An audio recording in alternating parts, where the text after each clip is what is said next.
my country.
God bless America.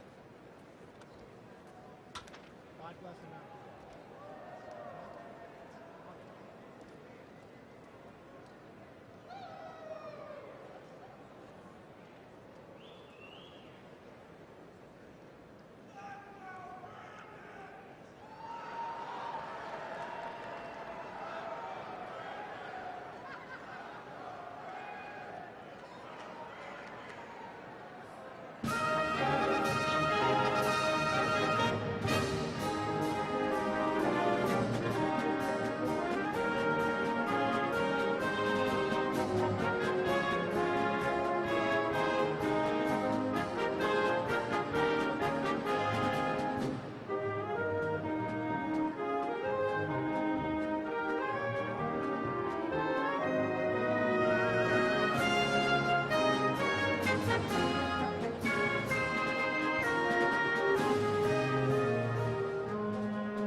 Locks and bayonets back to the top. Bullets.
My name is Dan Taylor, and I'm very honored to be requested by our president to be your parade announcer. And it's great to be here with you. I have to say it is a bit of a different format for a parade, but of course our president wanted to keep us safe, wanted to keep us warm. And I can tell you something, the talent that's going to be going through these doors into this arena, it is going to get hot in here tonight. So thank you for joining us as we celebrate this historic occasion on behalf of the Trump-Vance Presidential Inaugural Committee. The ceremony's about to begin. We're going to get things underway, so if you're with family and friends, been talking in the halls or whatever, get down to your seats, grab a snack. We're going to get the show on the road.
Americans we our national spirit.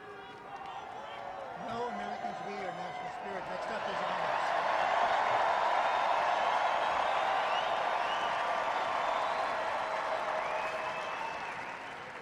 Next up, the herald will play honors.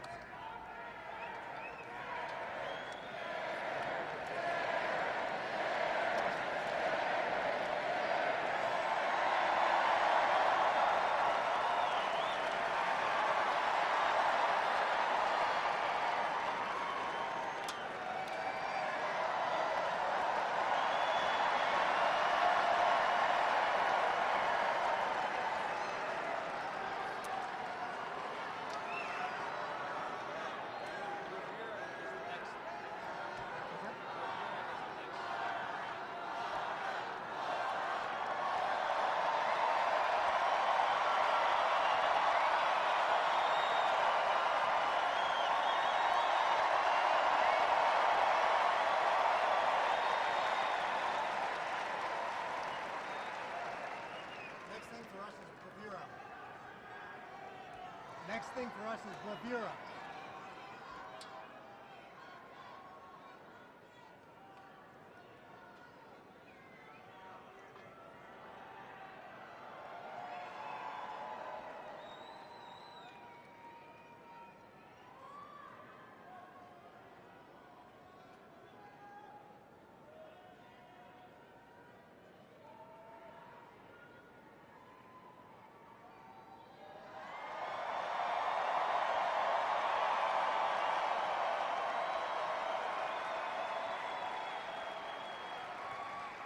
Ladies and gentlemen, we'd like to welcome the official fanfare music group of the President of the United States.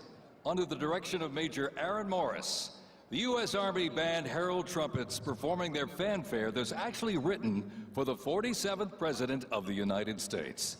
Listen to this, it's amazing. This is Brass and Glory.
Let's hear it for the folks.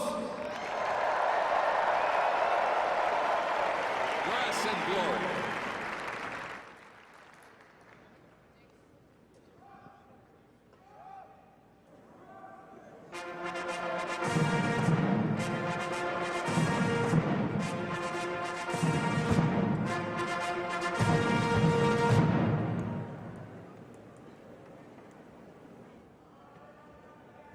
Ladies and gentlemen, please welcome the 50th Vice President of the United States of America, Vice President J.D. Vance, accompanied by the Second Lady, Mrs. Usha Vance.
Ladies and gentlemen, please welcome the 47th President of the United States of America, accompanied by the First Lady, Miss Melania Trump.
Ladies and gentlemen, we now present a selection of participants for the 2025 Presidential Inaugural Parade.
Ladies and gentlemen, the heroes of Butler County are here.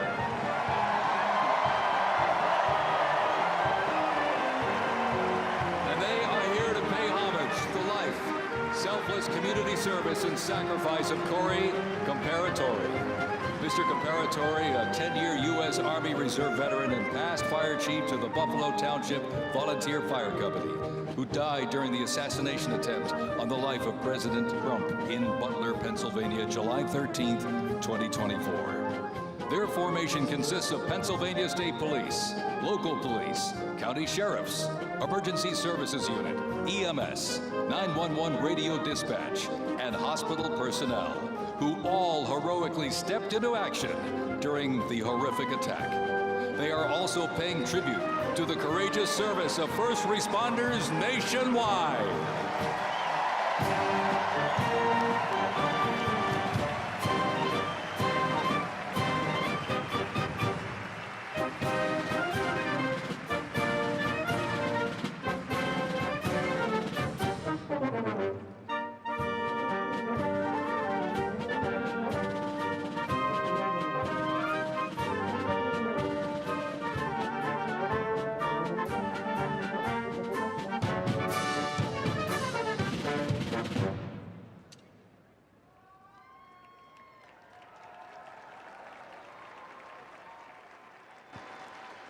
Ladies and gentlemen, at this very special event, let us now take a moment of silence in honor of Corey Comparatori.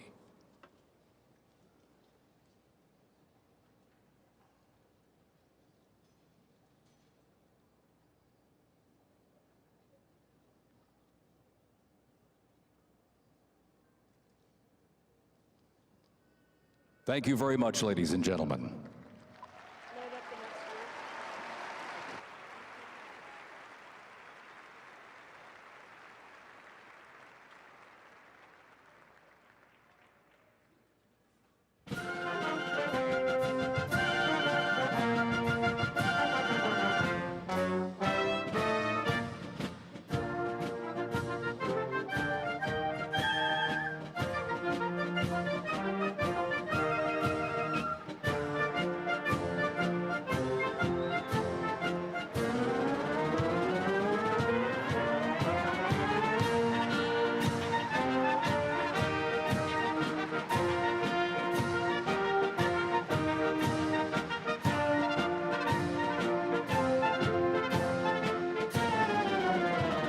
Present to you the New York Military Academy from Cornwall-on-Hudson, New York.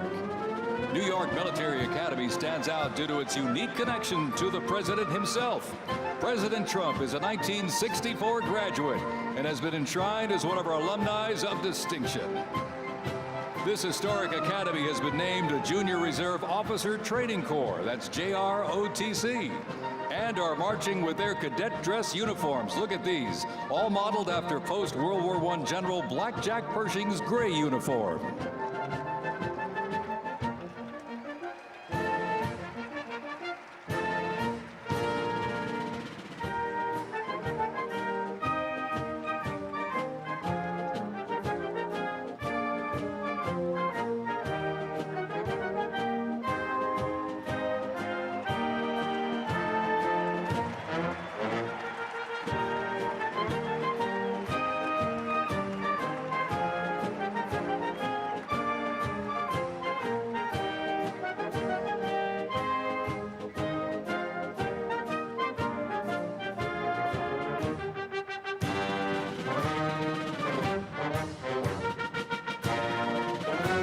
Introducing the Palm Beach Police and Fire Honor Guard unit, representing the town of Palm Beach, Florida.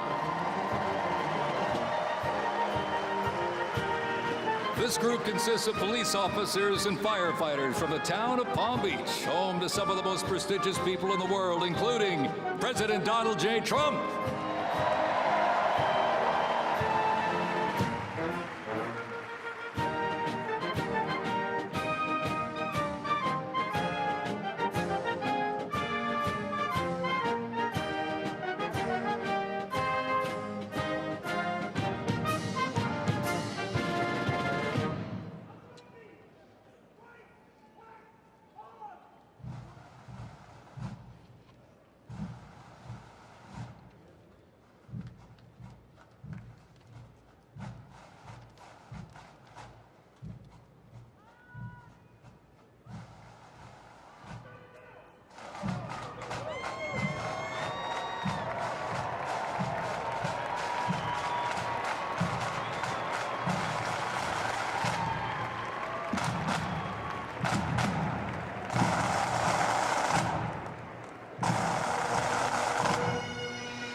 Society Pipes and Drums from New York City. They have performed internationally in Ireland, Canada, Australia, Germany, and Switzerland. And as of this past December, the band has had the distinct honor to perform at the 75th commemoration of the attack on Pearl Harbor in Oahu, Hawaii. The band has also played for hospitalized children, military veterans, as well as the 1980 and 2005 presidential inaugural parades, and His Holiness Pope John Paul II. The NYPD Emerald Society Pipes and Drums formed way back in 1960. And you know, they are the oldest, largest police pipe band in the United States, comprised of all active and retired police officers of various ranks and assignments. Listen to those bagpipes. Let's hear it for them, folks.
And look at this. Here's one that hits close to home for our Vice President. We now welcome the Middletown High School Marching Band and cheerleaders. They're traveling all the way from Middletown, Ohio to proudly represent their school, our nation, and outstanding alumni, including our new Vice President of the United States, J.D. Vance.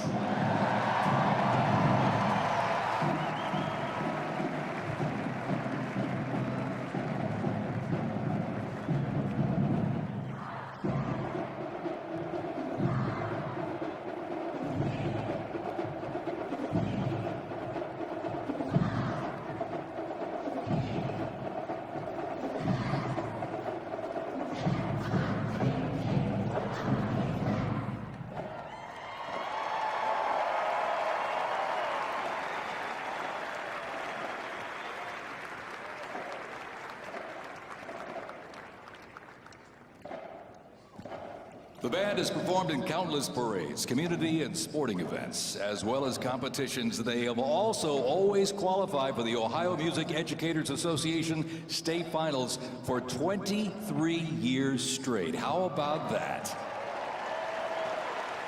And have earned the highest rating in 18 of those appearances. Woo! And today they performed America's Sweet Land of Liberty.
while they cheer here in the arena, let's cheer for him again, folks, from our VP hometown, Middletown High School Marching Band.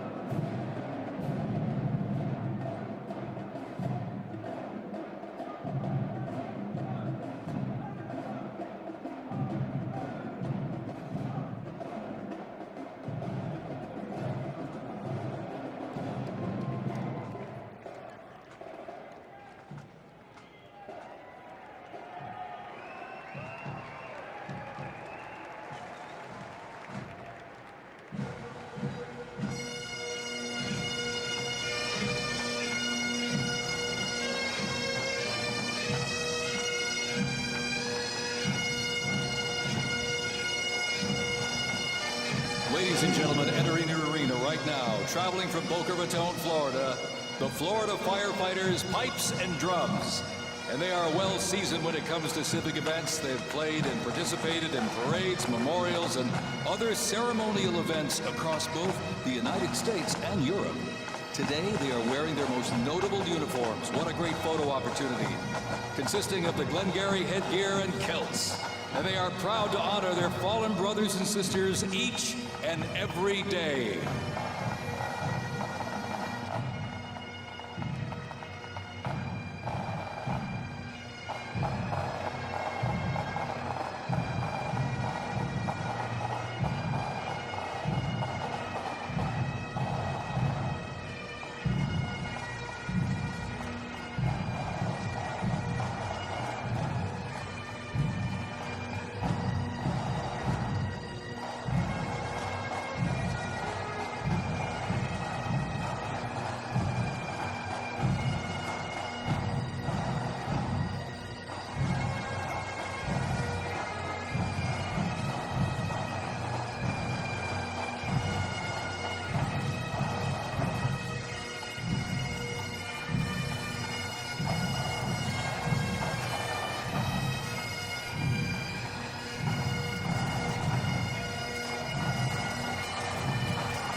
And as the Florida Firefighters Pipes and Drums leave the arena, we keep the rhythm and the drums going. Please welcome the Stewart's Creek High School Marching Band. Traveling all the way from Smyrna, Tennessee, they are proud to represent the Volunteer State in the 2025 Presidential Inaugural Parade.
And as the beat of the drums continues, established in 2013, that band has rapidly become one of Tennessee's premier high school music programs. This band has participated in numerous civic events that honor significant moments in our nation's history, like the 75th anniversary of the attack on Pearl Harbor, Captain Jeff Cuss, United States Marine Corps Memorial Dedication, Chicago Thanksgiving Day Parade, and a Lincoln Memorial performance as well. The Stewart's Creek High School Marching Band, everybody! Make them feel welcome here in D.C.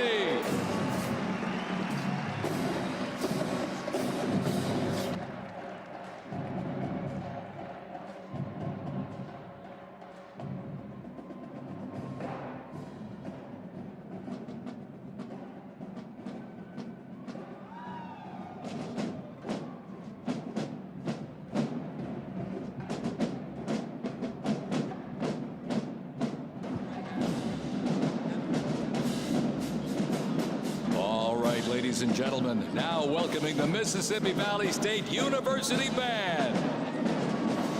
They're traveling all the way from Itabita, Mississippi. Look at this, gang. This is the Mean Green Marching Machine. They are proud to represent historically black colleges and universities at the 60th presidential inauguration.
counting close to 300 from the Mississippi Valley State University Band.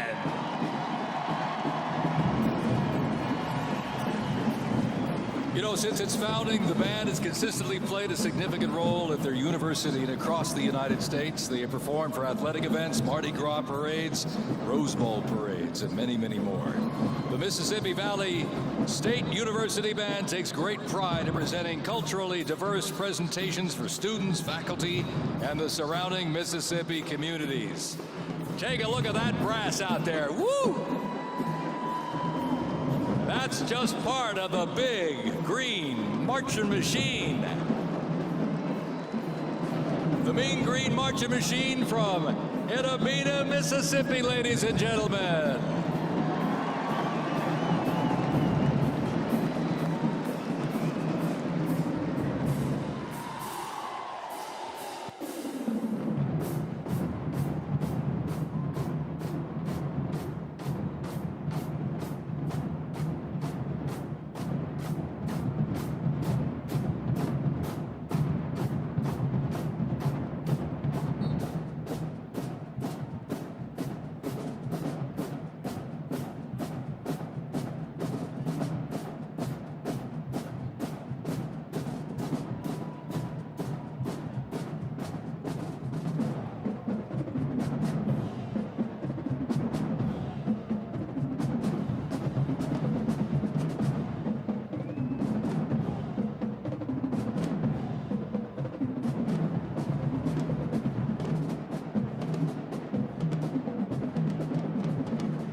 Ladies and gentlemen, please welcome our new special envoy to the Middle East, Steve Witkoff.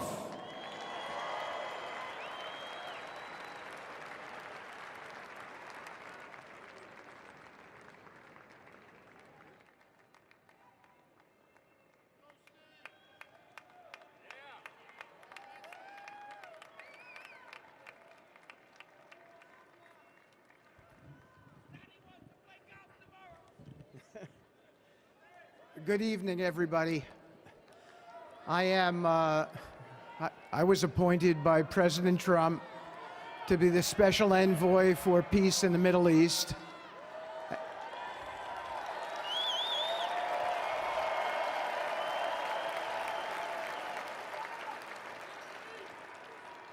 And I'd like to describe to you some of the things we're doing and how it informs on President Trump's policies. First of all, it is an honor to stand before you today as I reflect on the enormity of the role that President Trump has tasked me with. I am constantly reminded of the privilege it is to serve under the leadership of my boss, President Donald J. Trump.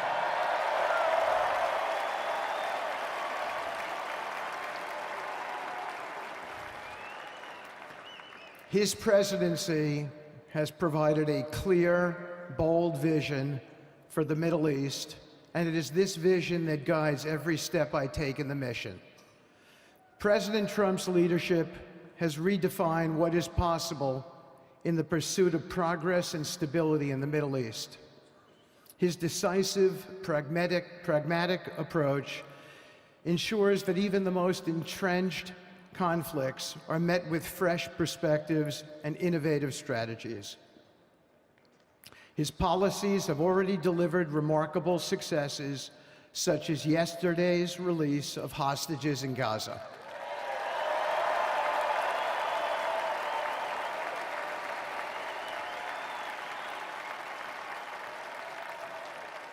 Thank you. This achievement demonstrates the strength of President Trump's leadership and the respect he commands on the global stage. It is yet another example of his ability to deliver results in the most complex and challenging situations. The Abraham Accords, a testament to his vision and determination, have also brought historic progress to the region, transforming old rivalries into new alliances. These agreements are not merely symbolic.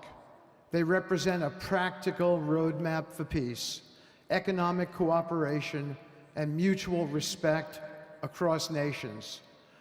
My role, as President Trump has tasked me, is straightforward yet profoundly challenging: to turn his vision into actionable outcomes. He sets the agenda, he lays the framework, and he inspires people like me into bold action.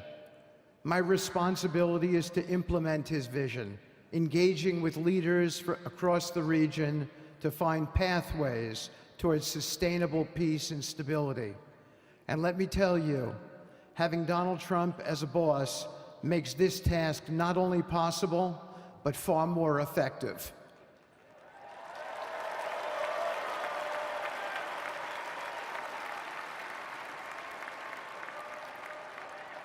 President Trump's reputation as a leader who delivers results resonates far beyond Washington.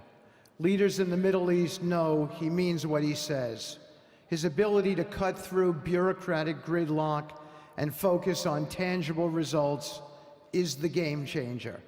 It allows me to approach delicate negotiations with the confidence that the full weight of the United States is behind me. The principles President Trump has laid out for our approach to the Middle East and foreign policy in general are fourfold, and they are clear. 1, respect for sovereignty. Every nation deserves the right to determine its own destiny, free from the interference of external powers. 2, economic prosperity as a bridge to stability. Through economic partnerships and investment, we can build a foundation for cooperation that transcends historical grievances. 3, courageous diplomacy. Real progress requires difficult conversations and bold decisions, and it is through these that trust is built and maintained. And finally, 4, reciprocity and accountability. The United States requires reciprocal actions from our partners. We are done carrying the financial burden for nations that are unwilling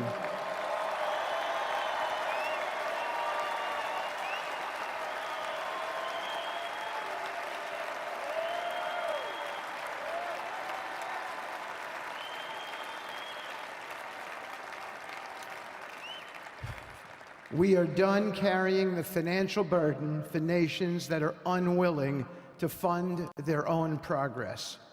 The days of blank checks are over.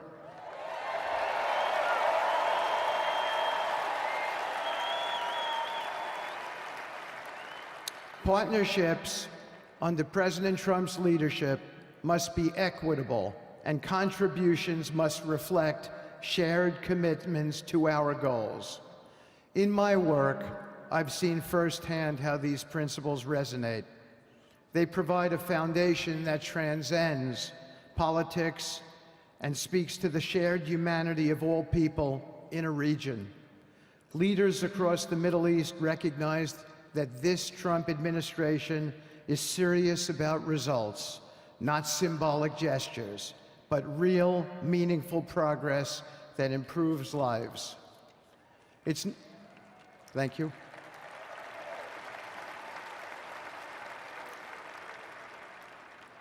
It's not always easy. There are moments of deep challenge and frustration. Decades of mistrust cannot be undone overnight.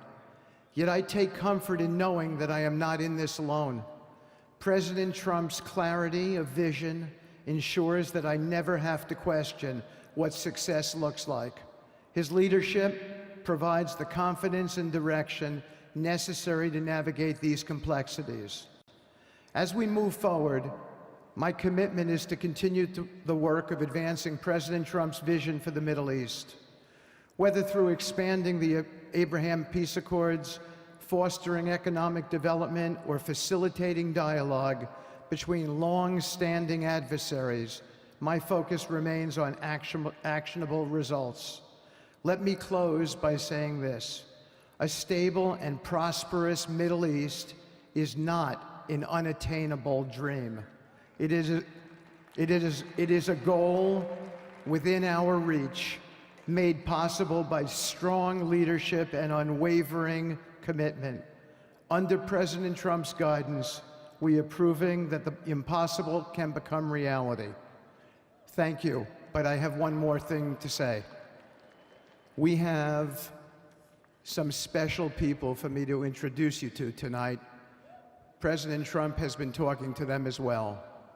They are the families of hostages from Israel who have been in Gaza for the last year and a half. There are many of them here today. Several of the families have lost children and loved ones, and they're here because they're part of an effort to retrieve their bodies so they can be buried in a proper way. Several have children who are still in captivity. There is an American family here whose loved one is scheduled to come out in 14 days, and they're going to be meeting the president tonight. So let's give them all some love and a big hand. Come on up.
And now, I get to introduce my dear friend and the President of the United States, Donald J. Trump.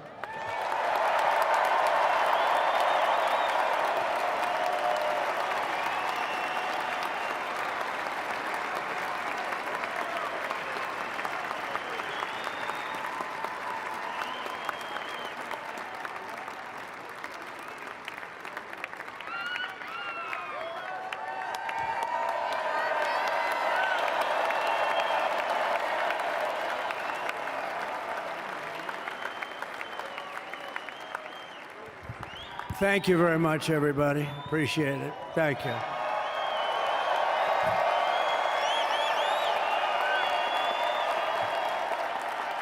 So now the work begins. We won, but now the work begins. We have to bring them home. And you know, tonight I'm going to be signing on the J6 hostages, pardons, to get them out. And as soon as I leave, I'm going to the Oval Office and we'll be signing pardons for a lot of people, a lot of people. And thank you to Steve Witkoff. He's a great guy. He's a friend of mine. He's been a very successful man. He's a great negotiator. He's a wonderful guy. People love him. And he's got a tremendous power of persuasion. And that's what we need. We don't need stiffs. We don't need stiffs. We got a lot of stiffs. You just had a whole load of them. And to the former hostages with us today, welcome. And welcome home. Some of the folks are former hostages. Not a good situation. The three young ladies that came home yesterday, you saw that. They're more coming home every day now. They're coming home. But they were hurt. They were hurt. They were hurt. One had her head blown off, fingers on her hand, and her hand indeed was blown off. She was trying to defend herself from a bullet being fired. You believe this? A bullet knocked off her hand. I don't know. You look at it, it's a disgrace. We never stopped praying for you, and we're so glad that you're reunited with your friends and families, and God bless you all. And some of them are just saying, no, my son is gone. But please just bring home his body, right, Steve? Many of you have told me that your son is gone, but bring home his body. It should have never happened. 3 years, it's ridiculous. Should have never happened. Wouldn't have happened. I also want to express my tremendous gratitude to the hundreds of thousands of proud American patriots who came from all across the country to join us in this celebration. It's a celebration of a big win.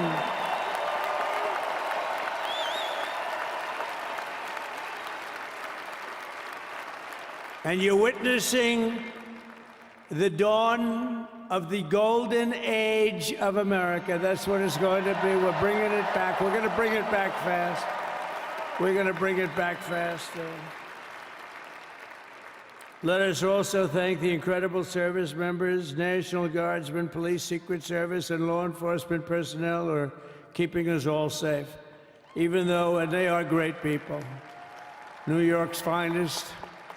I grew up with New York's finest, and we got to give them their authority back. You won't have any crime. There'll be no crime. You give them little authority back. The whole way they run things in this country now, it's disgraceful. But it's going to change rapidly. We're going to make our cities safe again, too. Even though we're indoors, we've had a magnificent inaugural parade. And let's give a big round of applause. They were great. To all of the incredible performers and hardworking men and women who made it possible. Those people, really talented, amazing people. I also want to thank my wonderful family for being here, especially my beautiful wife, our First Lady, Melania.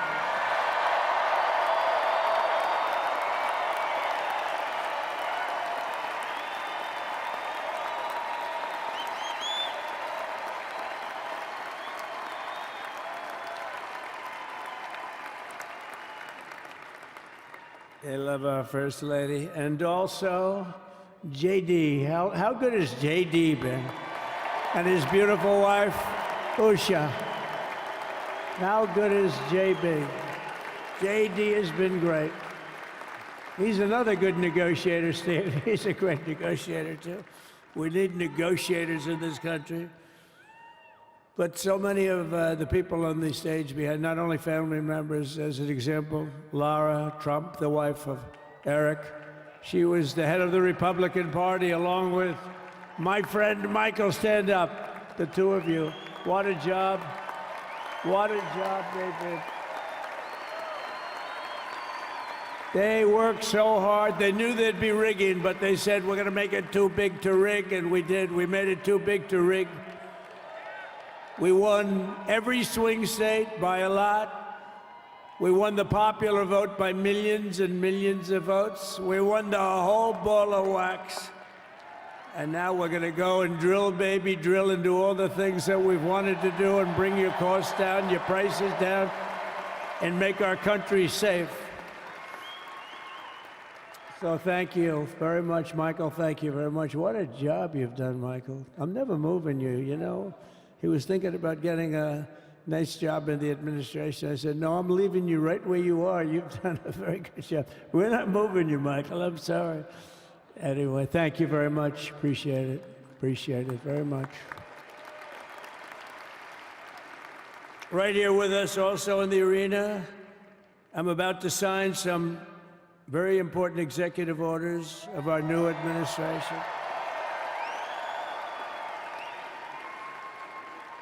Hey, Don, will you stand up, please? Don is another one. How about Don? This guy.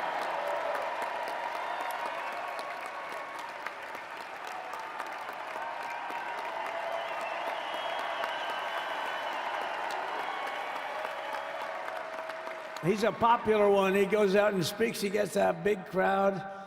He's a little on the rough side sometimes, but that's what you want. He's done a fantastic job, and he loves our country. Thanks, Don. Great job. You've done a great job.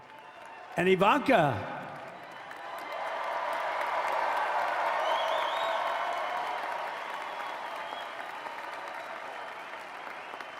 And you know, Jared negotiated the Abraham Accords, which are the biggest, it's the biggest deal made in the Middle East in many, many years, and it's really something. Jared, stand up, Jared. The Abraham Accords.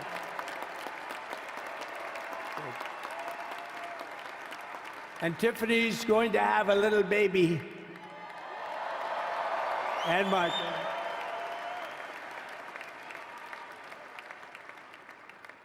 And then I have a very tall son named Barron. Has anyone ever heard of him?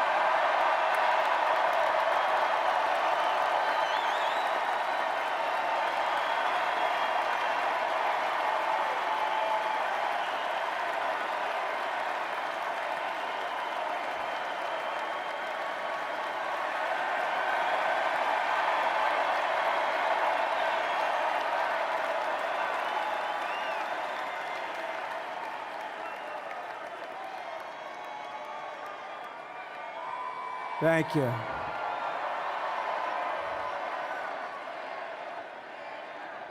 He knew the youth vote. You know, we won the youth vote by 36 points. And he was saying, Dad, you got to go out and do this one and that one. And we did a lot of them.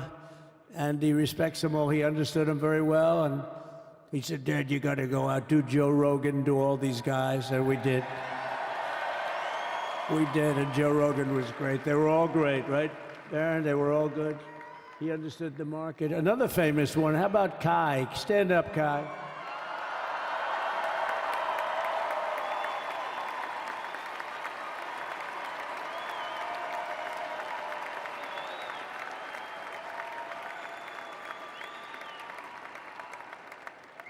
Is that Byron Donalds back there? Stand up, Byron. Stand up. What a future this one has. What a future. That's great, Byron. Thank you very much. And how about Lutnick, Secretary of Commerce? He's going to take in more money than any country has ever even thought about. He's going to take in some money. And we have many others. Look, I'm not going to go through it, but we're going to sign some orders right now, and that's really what I want to do.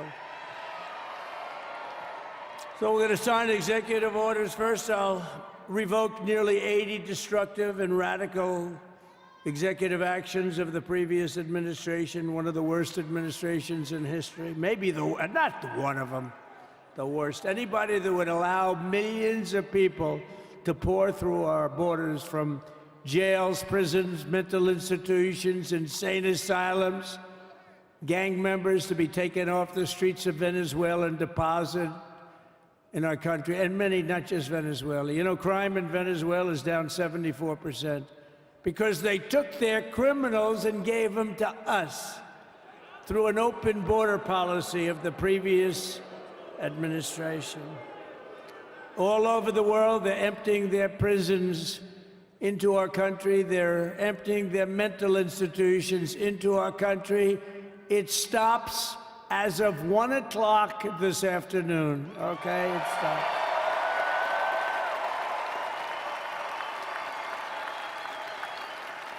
So I'm revoking nearly 80 destructive, radical executive actions of the previous administration. They'll all be null and void within about, what, 5 minutes? Is that them over there? 5 minutes?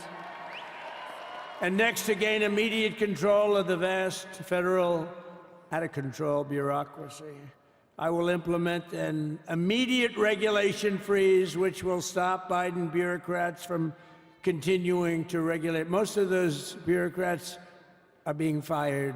They're gone.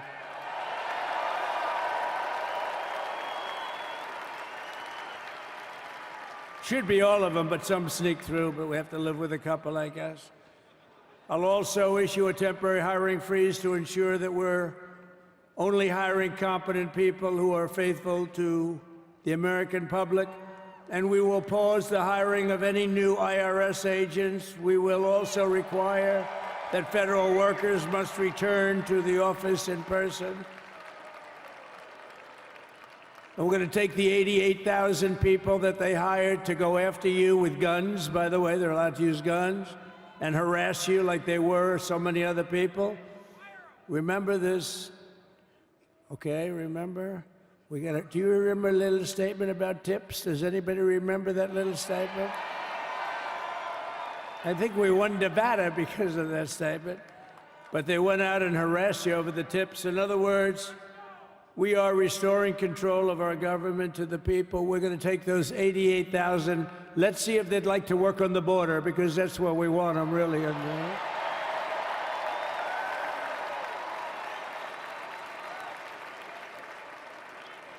So we're going to have no tax on tips, right? No tax on tips.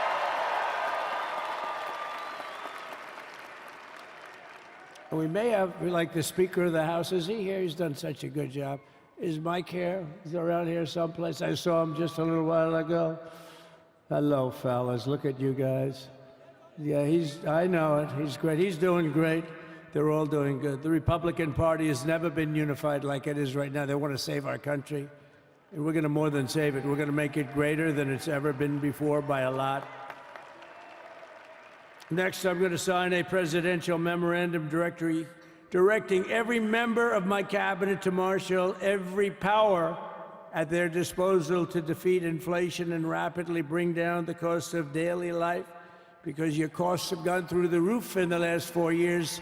Perhaps you didn't notice. Does anyone notice their costs are like double, triple, quadruple? You can't buy bacon. Apples have doubled in price. You want an apple, anybody? Pay twice what you did 2 years ago. We'll put more money in your pocket, and we'll bring back the American dream and to reduce energy costs and liberate our economy. So we have more oil and gas than any country in the world, and we're going to use it. We're not going to do the wind thing. Wind. Big, ugly windmills, they ruin your neighborhood. They ruin you. If you have a house that's near a windmill, guess what? Your house is worth less than half. And did you see up in New England with the whales? You see what's happening? So they had 2 whales killed in about 14 years. Last year and the year before, total, they had 28. So if you're into whales, you don't want windmills either. and they're the most expensive form of energy that you can have by far. And they're all made in China, by the way, practically all of them. And they kill your birds and they ruin your beautiful landscapes. But other than that, I think they're quite good, right? Now, remember when we used to joke and kid when we were kidding, but we don't kid anymore? They want to watch the debates on television. They want to watch your favorite president on television. But the wind isn't blowing, so we can't watch television that night, Gladys. Remember? Gladys, I'm sorry, the wind is just not blowing. We're not watching Trump tonight. But I'm immediately withdrawing from the unfair, one-sided Paris Climate Accord ripoff. The United States will not sabotage our own industries while China pollutes with impunity. You know, China, I mean, look, they use a lot of dirty energy, but they produce a lot of energy. And when that stuff goes up in the air, you know, it doesn't stay there. It's not like you got a wall. We love walls, don't we? Not like you have a wall around and it doesn't. It floats into the United States of America after 3.5 to 5.5 days. It floats across the oceans and it comes right over your neighborhood and it falls into your neighborhood. So they all say, we have to fight for cleaner air, but the other dirty air is dropping all over us. So what the hell are they talking about? Unless everybody does it, it just doesn't work. You know, we had the cleanest air and the cleanest water that this country's ever had under the Trump administration, and we didn't do anything to stop jobs and stop production, believe me. You're going to see a lot of companies come pouring back because tariffs. I always say tariffs is the most beautiful word to me in the dictionary. Then I was reprimanded by the fake news. They said, what about love, religion, and God? I said, I agree. Let's put God number one. Let's put religion number two.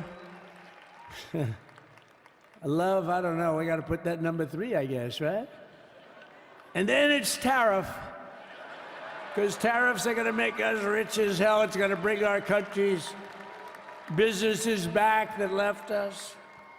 And I'll also sign an executive order to immediately end federal government censorship of the American people. In America, we believe in free speech, and we're bringing it back starting today to stop the weaponization. Oh, do I know about that? These creeps. Deranged Jack Smith. You ever hear of him? Deranged. He's a deranged prosecutor. He's sick. They suck him on me.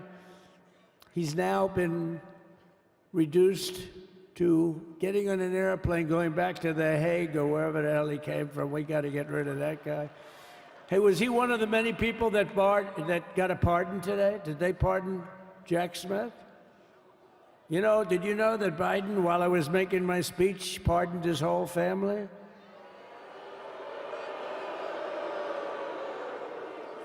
The brother, the whole deal was pardoned. Can you imagine that? While I was making my speech. Did everybody hear my speech? Did you like my speech?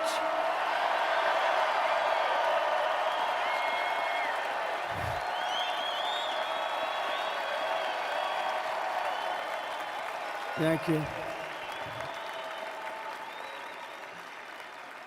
I mean, the only thing wrong with it is I had a lot of tough things to say, and I have some great people that work for me. Sir, this is such a great speech. It's so unifying. Don't talk about Biden with his pardons of his family. We want a unified country.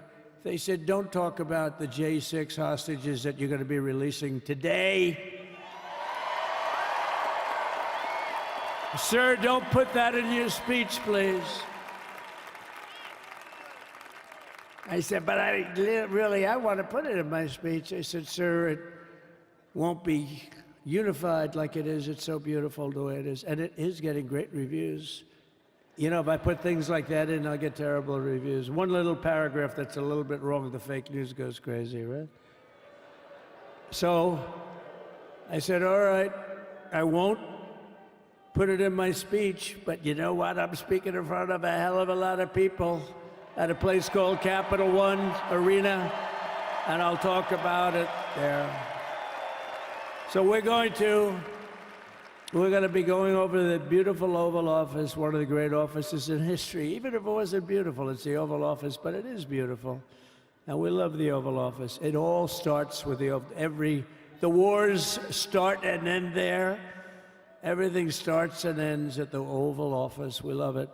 But we're going to go to the Oval Office. We're going to release our great hostages that didn't do, for the most part, they didn't do stuff wrong. You take a look at what went on, and look what happens in other parts of the country. In Portland, where they kill people, they destroy the city, nothing happens to them. In Seattle, where they took over a big chunk of the city, nothing happened. Minneapolis, where they burned down the city, nothing happened. Essentially nothing happened. All they want to do is go after the J6 hostages. A 76-year-old grandmother was arrested the other day because she was looking, I think because she was looking at the Capitol or something like that. No, we're not going to put up with that crap anymore.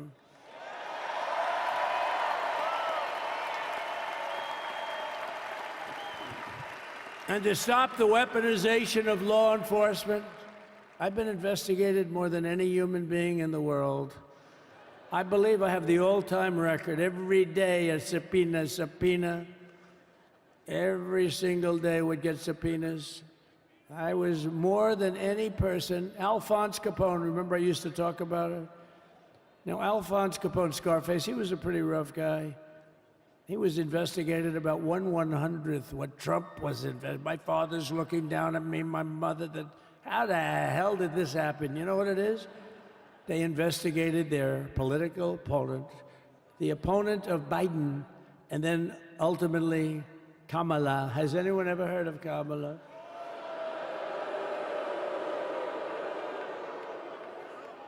We had to beat two opponents, you know? We had to beat Biden, then we beat him. Now he goes on top. The guy was like 39 points down. I think I could have beaten Trump. They should have left me and I would have beaten. No, his debate performance wasn't the best, right? That's what killed him. And then they had a change, and that's like you get into a fight. The great Dana White spoke last night. We love Dana White, right? UFC. That's like he puts in two fighters, one of them's getting creamed, getting really beaten, and they say, all right, take him out, let's put somebody else in to finish up the fight. That's what they did to us. They gave us somebody new, but we took care of both of them. So we beat actually two opponents. But to stop the weaponization of law enforcement and our government, I will also sign an order directing every federal agency to preserve all records pertaining to political persecutions under the last administration, of which there were many, and beginning the process of exposing any and all abuses of power, even though he's pardoned many of these people. Can you believe it? He's pardoned them. You know why he did it while I was speaking? Because that way I couldn't speak about it. I was speaking. I didn't know he did it. I finished my speech, and they said, sir, he pardoned his whole family. I said, oh, can I go back out there and talk about it? Somehow that wouldn't be very elegant. Our First Lady would say, please don't do that. But we have plenty of time to talk about it, and we will. We're doing all of this on our very first day in office. You know, don't forget, we've been in this position, really, where we won the primaries in record time. We were the fastest win of a primary ever in political history, which is a very nice thing. It's nice to know. Well, the second election was rigged, so we knew we were doing well. And if it wasn't, you know what? If it wasn't, I would have never run. But the third one was just a monster. Boy, was that a big one, huh? That was a big one. On the second one, we got like 10 or 12 million votes more than the first one. How about that? We did great on the first one. We did much better on the second one. But bad did we do well on the third one. So we're gonna have some fun. It's very simple. We're gonna make our country great. We're gonna make our country great again. We're gonna make America great again. How good a name is MAGA, though, right? You know? I was going to say, keep America great, but unfortunately it wasn't great. Can't say keep it great. It will be great again, but CAG, keep America great, CAG, I don't think it's ever going to replace MAGA. Does anybody like CAG? I don't think so. It's never replacing MAGA. Nothing will ever replace MAGA. MAGA was the most successful political operation, political movement in the history of our country, maybe in the history of the world. Let's see what happens, because we're not finished yet. We're not finished yet. We got a long way to go. But we're doing this on the very first day in office, and in just a few moments, I'm not only signing the release of the J6 hostages, I'm signing other things that you're going to love. Oh, you're going to be happy reading newspapers tomorrow, and the next day, and the next day, and the next day. So I just want to thank, I mean, look at this place. It's full to the rafters. You don't have any, look at those people up there. You don't have any empty seats. And by the way, the Capital One owners, they are so good. We got to root for their teams because they have been so great to MAGA, to us. And I just want to thank Ted and everybody. You guys have been fantastic. And the ice hockey team's doing great. Ovechkin's pretty good, right? They're doing great. So I want to thank them, Capital One arena owners. They have been absolutely fantastic. And thank you once again to everyone. And I can only tell you, you're going to be very happy. You're going to watch a lot of good things happen. We got to stop some wars that are happening and going on. Some stupid things are happening. The war with Ukraine would have never happened, and it has. As you know, Israel would have never been hit on October 7th, and none of you would be up here. None of you would even know anything about this tragedy that you're going through right now. But Iran was broke. Anybody that bought oil from Iran, they couldn't do any business with us. You're not going to do business with America. China passed, everybody passed. They were broke. They didn't have money for Hamas. They didn't have money for Hezbollah. And your sons would be alive, and they certainly wouldn't be incarcerated like they are. It's a shame, but we're getting a lot of people out in a short period of time. So I'm going to go right over to here, and I'm going to sign in front of you. Is that okay? Good.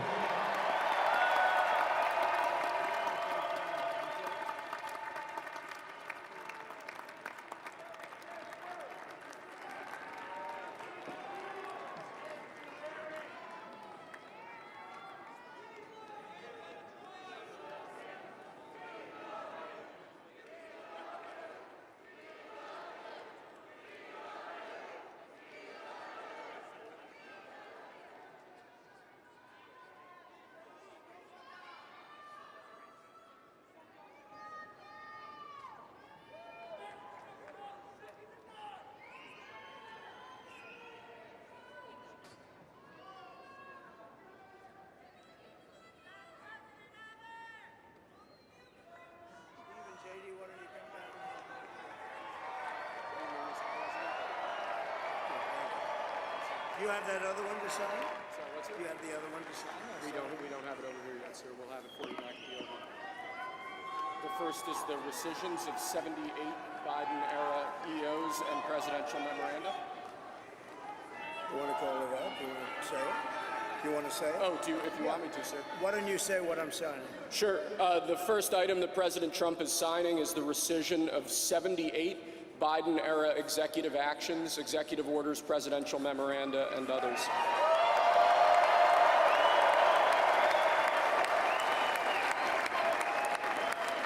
Thank you, sir.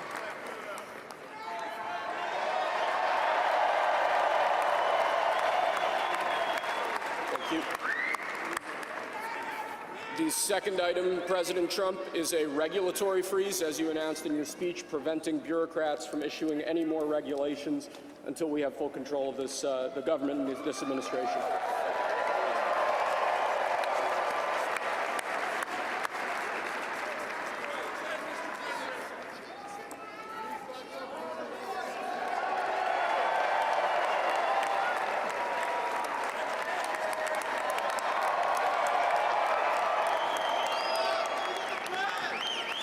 Thank you, sir. Sir, can I have a pen? The next item, sir, is a freeze on all federal hiring, excepting the military and a number of other excluded categories, again, until full control of the government is achieved and we understand the objectives of government going forward.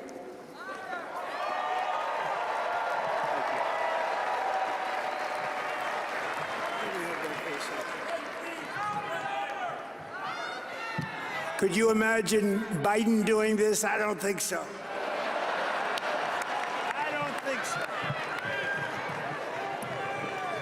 Sir, the next item, as you announced in your speech, is a requirement that federal workers return to full-time in-person work immediately.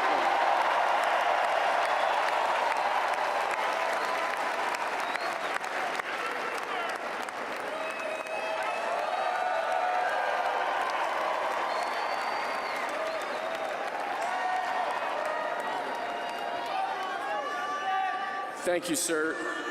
Next, we have a directive to every department and agency in the federal government to address the cost of living crisis that has cost Americans so dearly.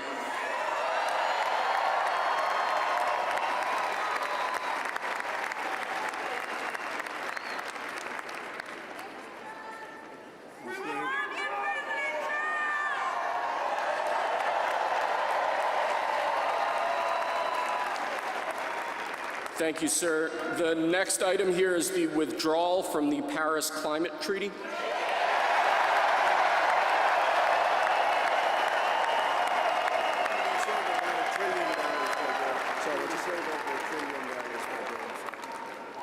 Yes, sir.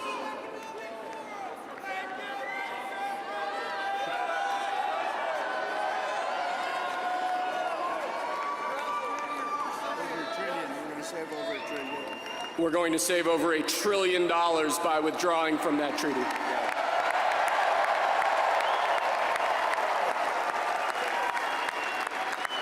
And the next item, sir, is a letter that will be transmitted to the United Nations explaining that we are withdrawing from the Paris Climate Treaty.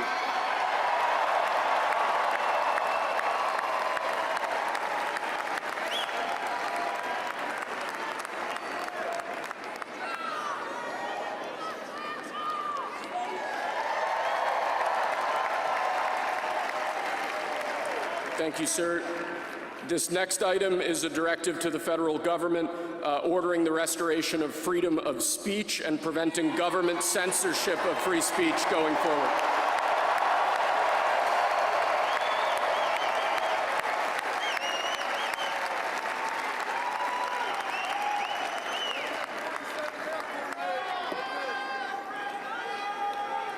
And lastly, sir, before we go back to the Oval Office to sign a large number of other items, is a directive to the federal government ending the weaponization of government against the political adversaries of the previous administration, as we've seen.